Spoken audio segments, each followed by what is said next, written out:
Sous l'effort de la tempête, quand tous ont courbé le front, quand tous ont courbé le front, seul debout dressant la tête, je vous vois, fiers compagnons, Vendéens, marchons au feu sans effroi, mourons pour Dieu, pour le roi, marchons au feu sans effroi, vive le roi!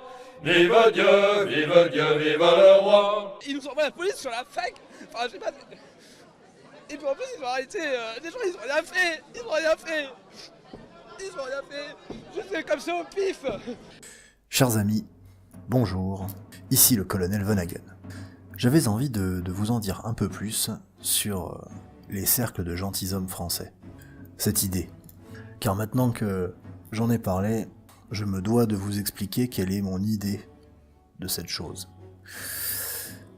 La première fois que j'ai eu cette idée, c'était il y a de cela, je pense, environ 1 an et demi. Je me souviens m'être fait cette réflexion en écoutant, je crois, Alain Soral parler de constituer des réseaux. Il me semble que vous l'avez évoqué cela. Je sais plus. Et je me souviens qu'à l'époque, j'avais cette réflexion sur l'éventuel effondrement des centres urbains et le fait qu'il n'y avait pas plus que 3 ou 4 jours de bouffe dans les villes. Tout cela lié à plusieurs hypothèses, des effondrements monétaires, enfin, des crises financières, des mouvements de foule incontrôlables dus à des embrasements communautaires, ou des conflits chauds.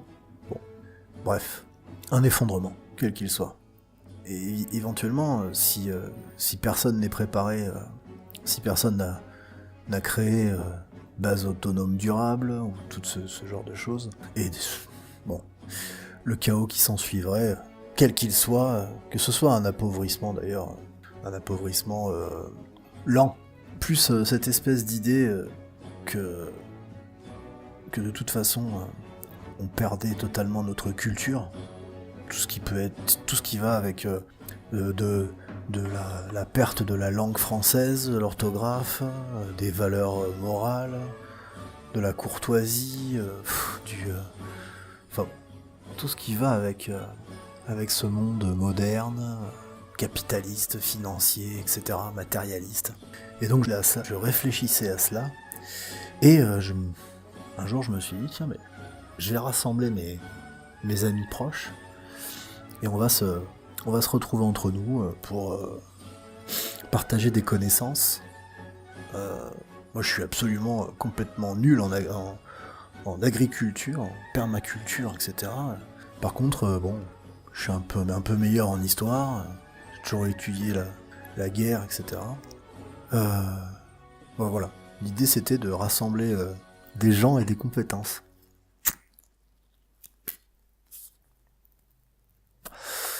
Bon, la vie étant ce qu'elle est, pleine de surprises et de rebondissements,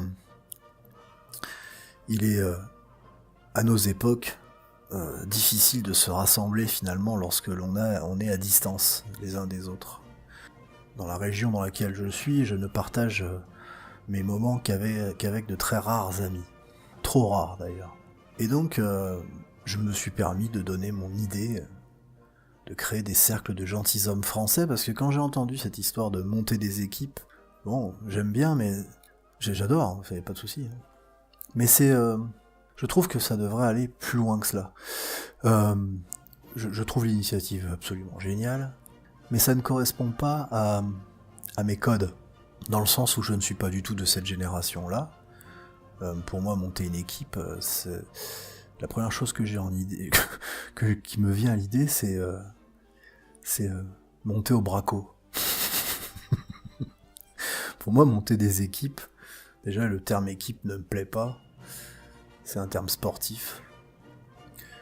Et bien que le sport ait de grandes valeurs, je pense que nous n'en sommes pas à monter des équipes sportives. Nous en sommes à monter des unités, car nous livrons une guerre. Nous livrons les guerres de maintenant. C'est-à-dire que maintenant on fait des proxy wars, on est à l'époque de la guerre de guérilla, de la guerre de l'information. Tout est totalement dématérialisé. Mais je reste convaincu que nous menons une guerre, une lutte à mort contre l'extinction. Voilà. Il ne s'agit pas non plus de tomber dans la mélancolie et la noirceur, hein, car, comme le disent les manuels, un cœur joyeux avec de la force réussit toujours. Donc voilà. Donc un peu l'ordre d'idée, l'état d'esprit en fait que j'avais par rapport à ces cercles de gentilshommes français, c'était d'être le caillou dans la chaussure, pour reprendre l'image que j'ai donnée précédemment. On peut marcher avec un caillou dans la chaussure, mais à un moment donné, le caillou il commence sacrément à faire mal. Voilà. Cette idée d'être une sorte de virus. Alors, c'est vrai que, bon, j'ai pas dit que c'était l'idée ultime du siècle, je n'ai pas dit que d'autres n'avaient pas forcément eu cette idée-là, mais ma foi, il est toujours bon de se rassembler entre personnes ayant le même état d'esprit, c'est-à-dire cet amour pour notre culture, avec des idées, avec en fait l'exaltation de ce qu'est le guerrier européen, donc le chevalier, les milites qui portaient l'épée. Donc voilà, l'idée c'est de déjà mentalement être prêt au combat, à titre personnel, et également en tant que groupe. Et au-delà de la salle de sport, c'est-à-dire être familier en fait. Alors pour les militaires qui m'écoutent, je pense que je dois les faire se marrer, je ne suis qu'un civil. Ma seule expérience finalement a été mon service national dans la police nationale. Ça m'a suffi. Je n'ai pas la prétention d'avoir la connaissance absolue des techniques de combat modernes. Je suis juste un amateur éclairé, on va dire. Par contre, j'ai lu à de nombreuses reprises L'Art de la guerre de Sun Tzu, et il y a de très très bonnes informations à en prendre. C'est Von Clausewitz aussi, c'est pas mal à lire. Alors la guerre de guérilla, je ne l'ai jamais lu, mais je suis en train de le faire, puisqu'on me l'a offert. Et tout un tas d'auteurs qui peuvent être intéressants à lire, ne serait-ce que pour avoir l'état d'esprit, comme Panzermarsch de Guderian, les mémoires de guerre de Erwan Bergo, hein, qui a écrit beaucoup sur la guerre d'Indochine, un bouquin qui est absolument incroyable et fondateur pour moi, qui s'appelle Par le sang versé, la Légion étrangère en Indochine, par Paul Bonnecarrère. Ce livre est à lire et à relire. Grenadier aussi, les mémoires de Kurt Meyer, Panzermeyer. C'est extrêmement intéressant à lire, bourré d'anecdotes, puis tout cet état d'esprit qui va avec. Bref, il y a tout un tas de littérature militaire qui crée un certain état d'esprit, et que je vous conseille de lire. Alors c'est peut-être plus pour les jeunes, les gens de ma génération, j'imagine qu'ils ont déjà un peu tourné autour de ces questions-là. Mais voilà. C'est-à-dire en fait, l'idée là-dedans est de se considérer à la fois comme un porteur et un gardien d'une tradition et d'une histoire. Voilà. C'était un peu l'idée que j'avais là-dedans. Ce sont des choses qui pour moi sont évidentes, et je pense que pour les gens de ma génération, ça l'est aussi. Tout n'était pas encore totalement parti en couille à notre époque, bien que les années 60 commençaient un petit peu leur œuvre de destruction dans l'école dans laquelle nous vivions. Et c'est vrai qu'à l'heure actuelle, j'ai vu, pas plus tard qu'aujourd'hui, j'ai vu une espèce de vidéo où des nanas twerkaient et essayaient d'expliquer à quel point c'était profond. Nos gosses jouent à Fortnite, gros truc à la mode, ou Call of Duty, ou tout un tas de jeux vidéo. Ils sont complètement déconnectés du monde réel. C'est-à-dire que moi, quand je vais chercher mes gosses à l'école et que je passe devant un lycée ou un collège et que je vois les gamins, je me dis que une grande majorité de ces gars, tu leur mets 3 claques dans la gueule et ils chouinent. Voilà. Alors je dis pas que il faut être un espèce de gros bourrin sauvage, hein, mais il faut être un peu costaud quand même. C'est-à-dire qu'en fait maintenant on inverse les rôles dans les pièces de théâtre à l'école, hein. J'ai des enfants donc j'en ai un petit peu entendu parler. C'est-à-dire qu'on fait jouer des rôles de filles aux garçons, etc. Bon, tout ce genre de saloperies. Et quand un gosse indifférent, comme nous sommes civilisés, en général, les parents ne disent pas à leur gosse si quelqu'un t'emmerde, tu lui mets d'abord ton poing dans la gueule. Mais bon.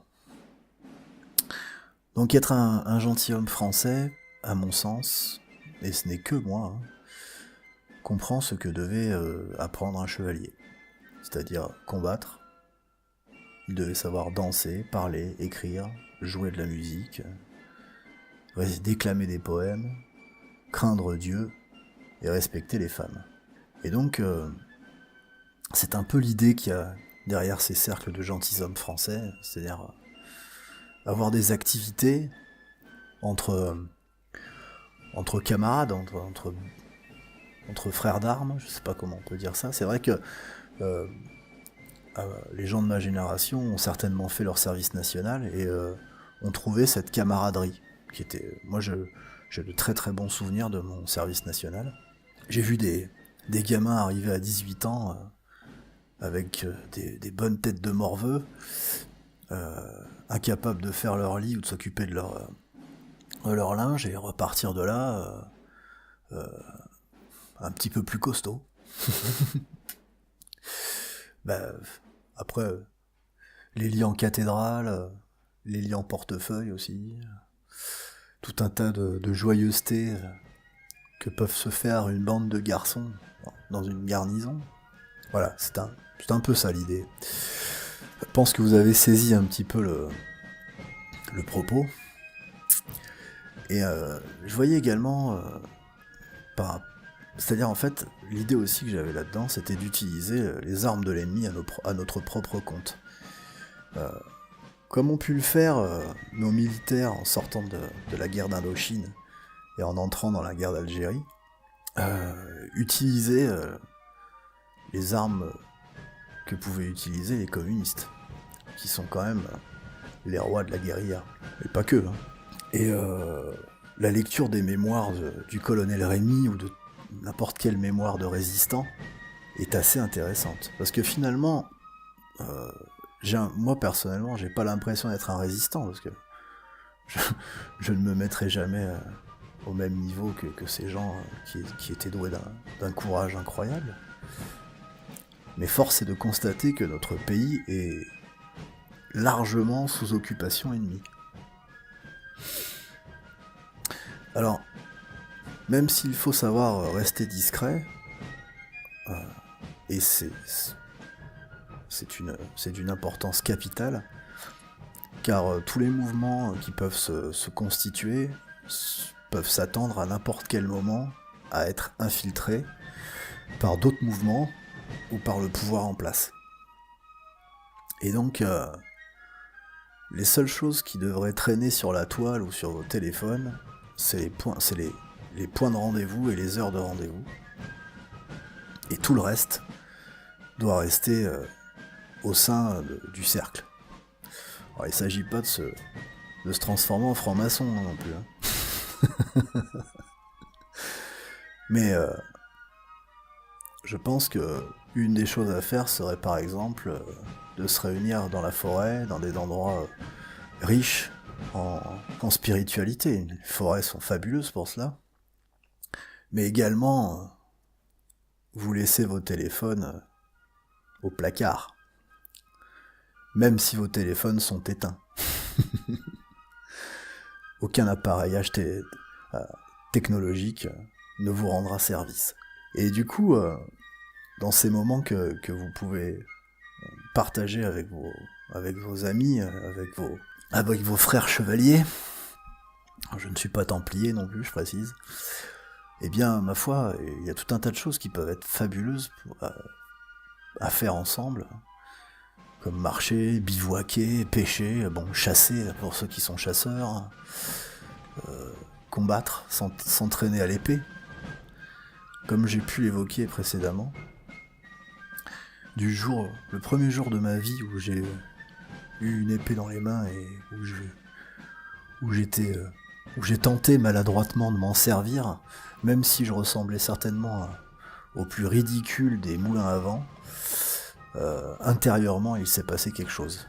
Et plus que lorsque je faisais des sports de combat où effectivement vous êtes en face de quelqu'un et puis il va falloir se taper dessus, l'épée, en tout cas pour moi, procure une impression bien différente. Lorsque vous êtes dans votre armure et que vous donnez des coups et que vous en recevez, il se passe quelque chose. Bon. Alors bon, je ne suis pas un grand fan de Béour. Je sais qu'en ce moment c'est très très à la mode. Moi j'aime plutôt les arts martiaux historiques européens, les AMHE, parce que je préfère la technique. Même si le Béour, il faut quand même avoir une certaine technique, c'est évident. Et puis j'ai passé l'âge de me péter des doigts surtout que je sculpte, donc j'évite de me casser les doigts. Mais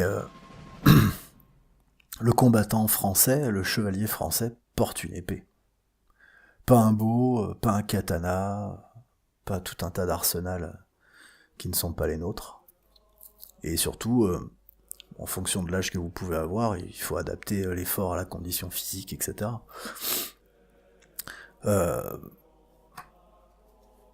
Il y a tout un tas de choses qui peuvent être intéressantes. Alors, à l'heure du numérique, vous pouvez aller sur Internet et vous tapez AMHE, vous allez voir tout un tas de gens qui pratiquent. Moi, j'ai sous les yeux Arte Gladiatoria di Micandi, c'est de maître Filippo Vadi. C'est de l'escrime italienne. J'ai aussi le livre de l'art du combat, c'est Liber de Arte di Micatoria, qui est une édition du CNRS par Franck Sinato et André Surprenant. C'est très intéressant à lire. Si vous avez l'occasion de trouver des gens qui pratiquent, vous apercevrez que à ces époques-là, on combattait déjà à main nue, donc vous pouvez apprendre le combat à main nue, vous pouvez apprendre le combat à la dague, à l'épée, à la lance, en armure, sans armure, à cheval si vous êtes cavalier. C'est très intéressant. Ça va au-delà du simple de la. C'est intéressant de boxer, je dis pas. Mais c'est vrai que si on remonte en arrière, voilà, c'était le combat en fait que l'on utilisait à ces époques-là, au Moyen-Âge. On fait revivre notre histoire en pratiquant ces choses-là. Je ne dénigre pas du tout les gens qui font d'autres sports martiaux, et ils ont au moins le mérite d'avoir l'habitude de combattre. Et enfin, je pense aussi qu'il faut savoir se rassembler autour d'une table, partager ces moments privilégiés qui sont vraiment de notre culture. La cuisine et le vin sont, comme on le disait, des choses essentielles dans notre culture. Remettre à l'honneur les plats traditionnels, je sais pas vous, mais des lentilles du Puy avec un petit salé et des saucisses, c'est juste parfait. Et les plus vieux pourront instruire les plus jeunes. Jetez vos hamburgers de chez McDonald's ou que sais-je. Arrêtez de bouffer des kebabs à la con. Un bout de pain, du fromage et un saucisson avec un litre de rouge, ça va parfaitement. Mais pareil, c'est ces moments que l'on peut échanger, que l'on peut passer entre compagnons, sont des moments qui n'ont pas de prix. Savoir garder la tête froide, pas s'enivrer, savoir bien se comporter. Et puis après, effectivement, il y a toute la culture qui va avec le vin. Réapprendre à connaître les cépages, à reconnaître un vin de Bordeaux d'un vin de Bourgogne, ou un Côte-du-Rhône, ça dépend des régions dans lesquelles vous êtes. J'ai toujours en tête les mémoires d'un fourrier de l'armée de Condé, où ce monsieur était latiniste et en garnison, alors qu'il était en exil, loin de sa patrie. Les gentilshommes français se rassemblaient pour faire des rimes et déclamer des poèmes. Et le lendemain, ils partaient faire la guerre. Voilà, faites des veillées, évoquer les gloires du passé.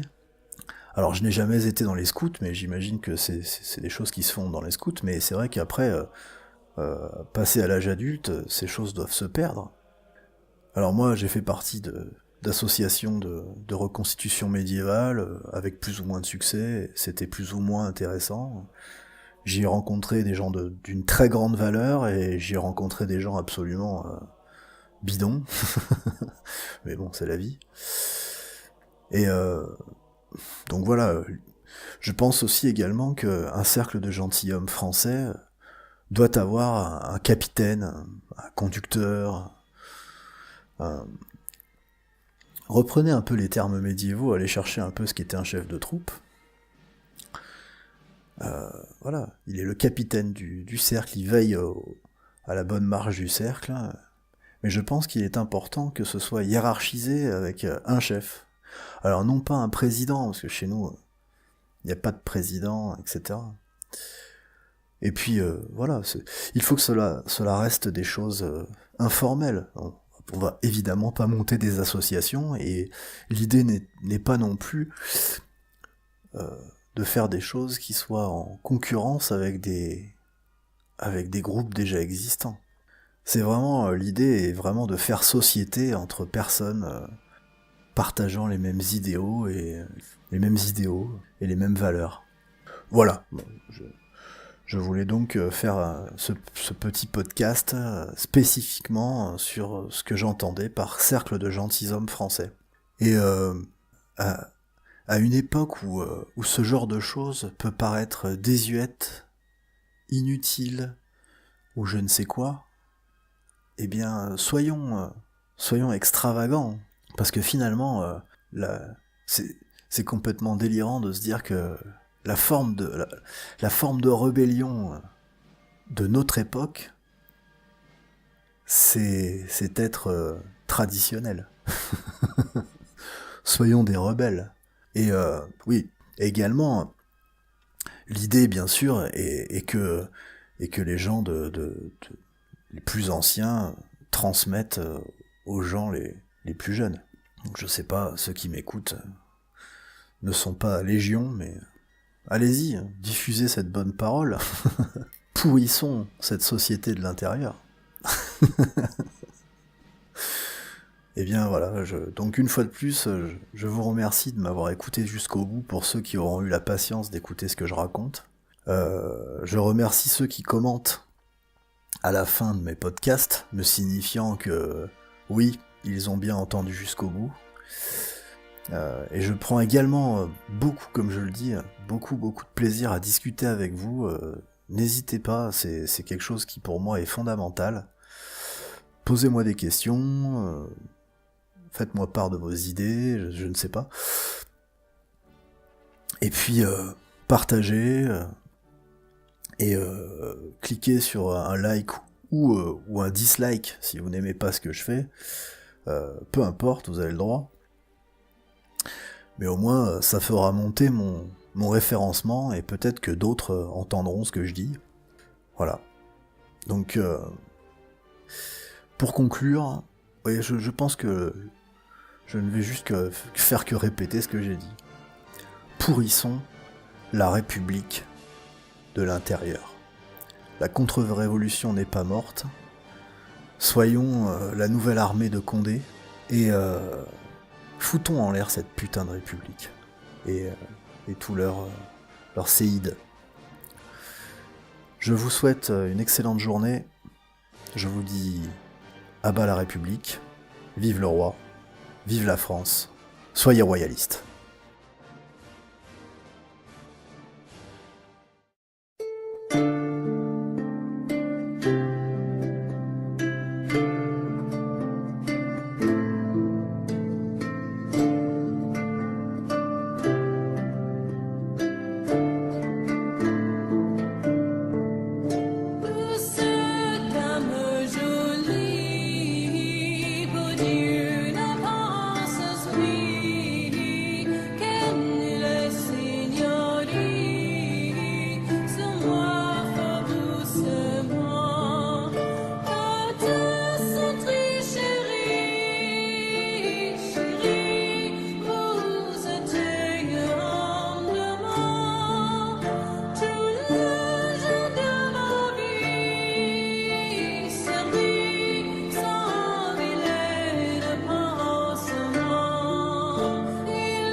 this